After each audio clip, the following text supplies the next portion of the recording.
आप सभी को जय मसीह की गुड इवनिंग। इस शाम के समय में आज के क्लास में आप सभी का स्वागत है। एक बार फिर से हम प्रभु की महिमा में आगे बढ़ेंगे और प्रभु की असीम आशीष को हम देखेंगे।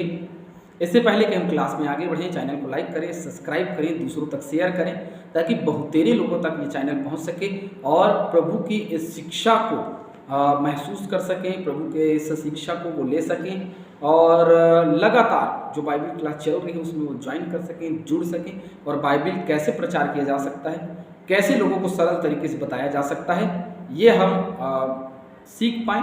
बहुत ज्ञानी नहीं कहूँगा मैं अपने आप को, बहुत छोटा हूँ मैं और जितना मुझसे बन पड़ रहा है मैं सिखाने का प्रयास कर रहा हूँ। जो प्रभु मुझे दे रहे हैं या प्रभु की आत्मा जो अगुवाई कर रही है वही बताया जा रहा है। प्रभु आप सभी को बहुत से आशीष दे। चैनल को लाइक करें, सब्सक्राइब करें, दूसरों तक शेयर करें, प्रार्थना करें क्लास के लिए। आइए हम आगे बढ़ते हैं। मत्ती की किताब 26 अध्याय उसके 17 पद से आगे अब हम प्रभु भोज वाले भाग में आ रहे हैं, क्योंकि प्रभु गतसमनी के बाग में जाने से पहले अपने चेलों के साथ में जो उसने प्रभु भोज लिया या जो उसने भोजन किया है ना, उसमें हम पहुंच चुके हैं। और ये जो है वो डिनर है, समझ लीजिए, है ना।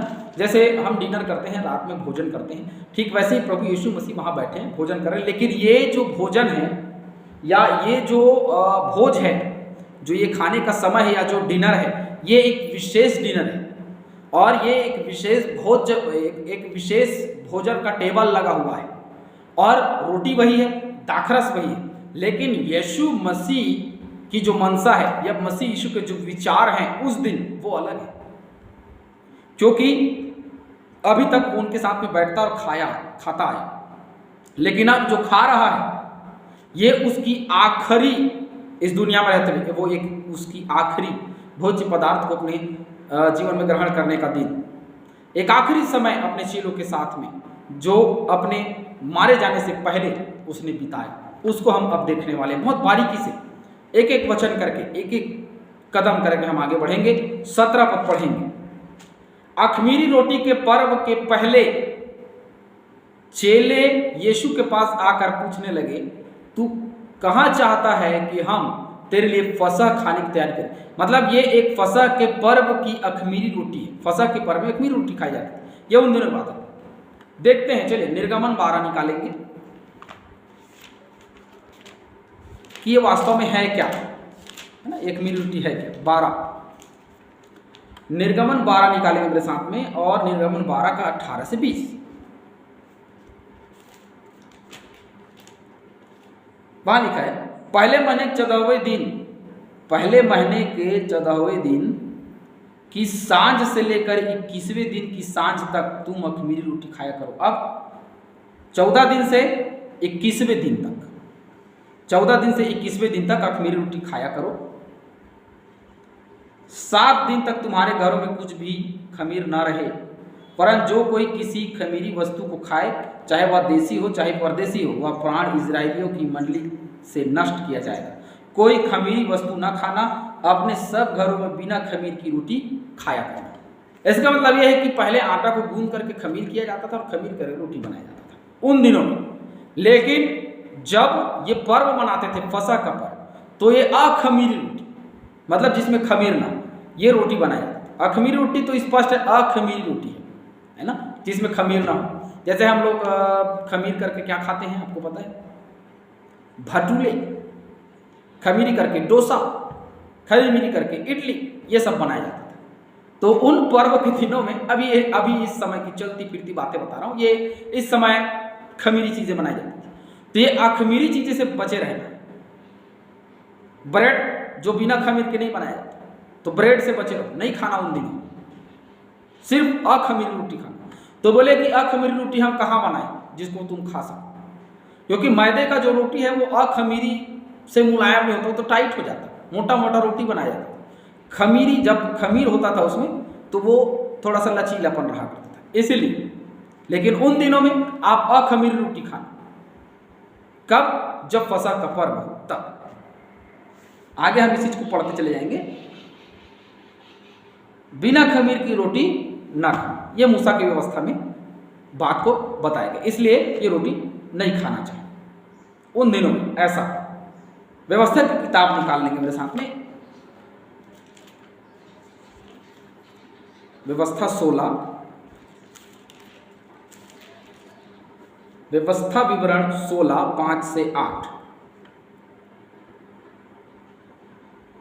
फसह को अपने किसी फाटक के भीतर जिसे तेरा परमेश्वर यहोवा तुझे दे बलि करना, जो स्थान तेरा परमेश्वर यहोवा अपने नाम का निवास करने के लिए चुने ले, केवल वही वर्ष के उसी समय जिसमें तू मिस्र से निकला था। किस समय मनाया जाता था? जब मिस्र देश से वो निकले थे उस समय ये मनाया जाता था। अर्थात सूरज डूबने पर संध्या काल को फसह का पशु बलि करना। संध्या काल को सूरज डूबने के बाद क्या करना? संध्या काल को फसह का पशु बलि करना, तब उसका मांस उसी स्थान में जिसे तेरा परमेश्वर यहोवा चुने भूंज कर उसको क्या करना? खाना। फिर सवेरे उठकर अपने अपने डेरे को लौट जाना, वहीं खाना। अभी हम देखते हैं कि हमारे हिंदू भाई लोग कुछ अभी त्यौहार रहता है बीच में, तो क्या करते हैं, हम लोग रात में जाते हैं और वहीं जाकर के रात भर बढ़िया गाना बजाना करते हैं, और गाना बजाना करके वहीं बकरा लेकर के जाते हैं और काट करके वहीं पे खाते हैं। ये व्यवस्था है अभी उनकी। जो व्यवस्था हमारी है इन दिनों में, व्यवस्था विवरण के दिनों में जो व्यवस्था थी यीशु मसीह के आने से पहले, अभी वो व्यवस्था हम देखते हैं कि हमारे हिंदू भाइयों में ये व्यवस्था आज भी चलती है ना। ग्रंथ के हिसाब से अपना अपना जीवन चलाते हैं, उनका ग्रंथ है, अपने ग्रंथ के अनुसार वहीं जाते हैं और बढ़िया खाते हैं, और उसको पूजई कहते हैं हमारे क्षेत्र में, और पता नहीं बाकी स्थानों में क्या कहा जाता है, लेकिन हमारे क्षेत्र में उसको पूजई कहा जाता है। तो ऐसा करते हैं, रात भर वहां जाकर करते हैं। ये नियम का प्रभाव आज भी है ना। आज भी लोग जो है कहीं कहीं पे इस व्यवस्था के प्रभाव में हैं, और वहीं खाना और अपने अपने डेरे में एक सुबेरे लौट जाते हैं। वैसे ही लौट जाना। 6 दिन तक अखमीरी रोटी खाया करना। 6 दिन तक अखमीरी रोटी खाया करना, खमीर नहीं, अखमीरी रोटी खाया करना। और 7वें दिन तेरे परमेश्वर यहोवा के लिए महासभा हो, उस दिन किसी प्रकार का कामकाज न किया जाए। मतलब वो विश्राम का दिन था जहाँ किसी प्रकार का काम न किया जाए। विश्राम दिन के पहले 6 दिन तक अखमीरी रोटी खाओ और 7वें दिन विश्राम करो।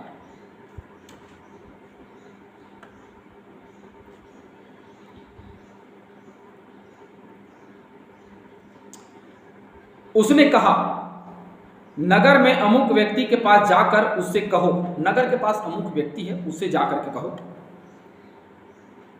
गुरु कहता है कि मेरा समय निकट है, मैं अपने चेलों के साथ तेरे यहां पर्व मनाऊंगा। नगर में अमुक व्यक्ति के पास जाना। बोले अब नगर में अमुक व्यक्ति के पास जाओ। चेले बोले कहाँ जाएंगे प्रभु, ये अमुक व्यक्ति कौन है प्रभु? कोई नहीं है भैया, जाओ अमुक व्यक्ति के पास जाकर कहो। गुरु कहता है, अमुक व्यक्ति, कोई भी व्यक्ति के पास जाकर कहना कि गुरु कहता है कि मेरा समय निकट है, मैं चेलों के साथ अर्थात हम लोगों के साथ हमारा गुरु जो है वो पर्व मनाना चाहता है, और वो कहाँ? तेरे घर में।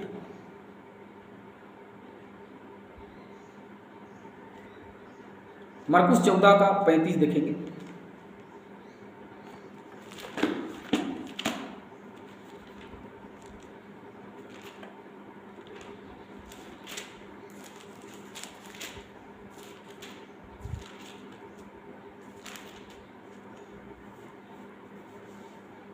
वहां लिखा है, फिर वह थोड़ा आगे बढ़ा और भूमि पर गिरकर प्रार्थना करने लगा कि यदि हो सके तो यह घड़ी मेरे जीवन से टल जाए।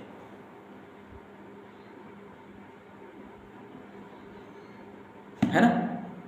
चाहता था कि वो कटोरा उसके जीवन से टल जाए, लेकिन ये कटोरा जो इनके साथ बैठ करके कर रहा है, ये जो पी रहा है, ये कटोरा कटने वाला नहीं है। चेलो कह रहा है तेरे यहाँ जरूर अवश्य खाएंगे। उसका 41 पद में हम देखते हैं वहाँ क्या लिखा हुआ है।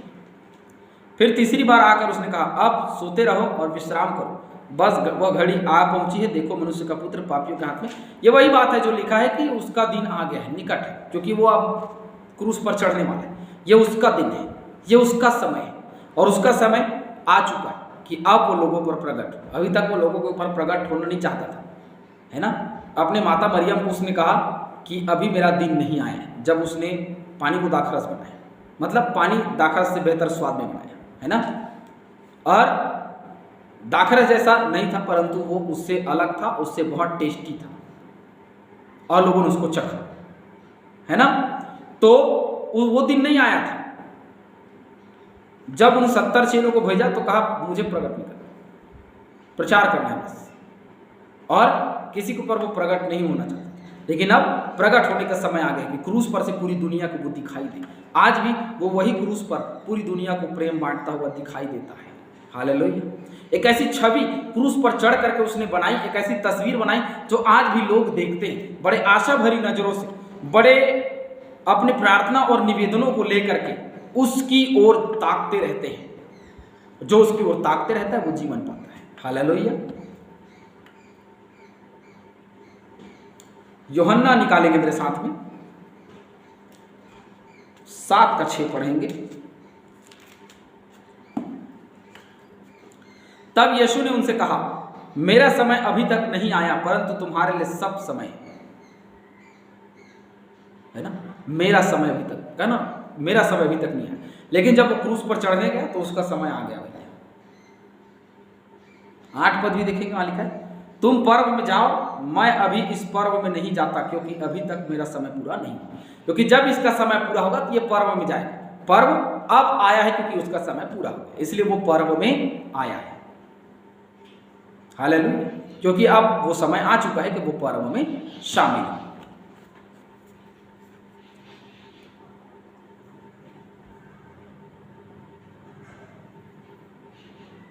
बारह का 33 भी देखेंगे इसी में, यूहन्ना 12:33। ऐसा कहकर उसने यह प्रकट कर दिया कि वह कैसी मृत्यु से मरेगा। उसने प्रकट किया यीशु मसीह ने कि वो कैसे मरेगा स्पष्ट रूप से, है ना। जब उसका समय आया तो उसने प्रकट किया, जब उसका समय नहीं था उसने मना किया कि अभी समय नहीं आया है। लेकिन मैं तेरे घर में, वो तेरे घर में क्या करेगा, पर्व मना, अमुक व्यक्ति को कहना और वो तेरा घर, वो अपना घर खोल देगा। यीशु मसीह पहले से ही तैयार करते थे, पहले से बताते थे कि ऐसा होगा, तुम बस जाओ। जब बोला कि तुम्हें गधी और एक गधी का बच्चा दिखाई देगा, कहना कि यीशु मसीह उसका प्रयोजन वो तुमको दे देगा। इसका मतलब हर एक को उसने योजना में शामिल किया हुआ था। इस व्यक्ति को भी उसने योजना में शामिल किया था, उसके घर को योजना में शामिल किया था। अब वो उसकी योजना के अनुसार है, तो उसकी योजना के अनुसार जब है तो उसको तो अपना घर देगा ही, स्वाभाविक है, उसके लिए तैयार करेगा पूरा, है ना। योजना में जक्कई शामिल, योजना में मरियम मार्था शामिल, योजना में सब, योजना में यूसुफ मरियम शामिल। उसकी योजना में जो शामिल वो कभी ना नहीं कह सकता। धन्य है हम कि उसकी योजना में शामिल हो जाएं और प्रभु के कार्य को करें। आमीन, हालेलुया। प्रभु आप सभी को इस क्लास के द्वारा आशीष